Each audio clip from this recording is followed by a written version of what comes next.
ជំរាបសួរបងប្អូនទាំងអស់គ្នាថ្ងៃនេះនាងខ្ញុំសូមបង្ហាញជូនបងប្អូនពីរបៀបស្ងោរឆៃថាវសាច់គោចាគ្រឿងផ្សំមានដូចខាងលើជាដំបូងគឺនាងខ្ញុំយកឆៃថាវយកមកហាន់វាជាចំណិតស្ដើងចាបន្តមកទៀតគឺនាងខ្ញុំហាន់ស្លឹកខ្ទឹម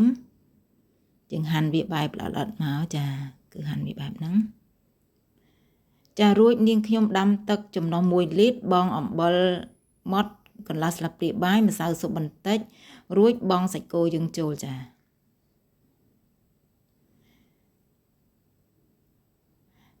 ស្ងោរសាច់គោល្មមមកសពបហើយនាងខ្ញុំបង់ឆៃថាវចូល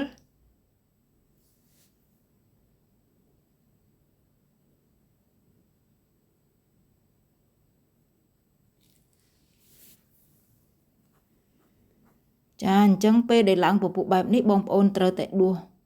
ពពុះនឹងចេញចាយើងដួសវាឲ្យស្អាតចឹងមកនេះខ្ញុំបង់ស្លឹកខ្ទឹមរួចម្រេចម៉ត់បន្តិចចាយើងភ្លក់មើលទៅមកល្មមមករសជាតិដែលបងប្អូនដែលចូលចិត្តចាបងប្អូនអាចថែមថយគ្រឿងទៅតាមចំណង់ចំណូលចិត្តបានចាឃើញថាស្ងោរឆៃថាវយើងបានឆ្អិនរួចរាល់ហើយចានេះខ្ញុំដួសវាដាក់ចានច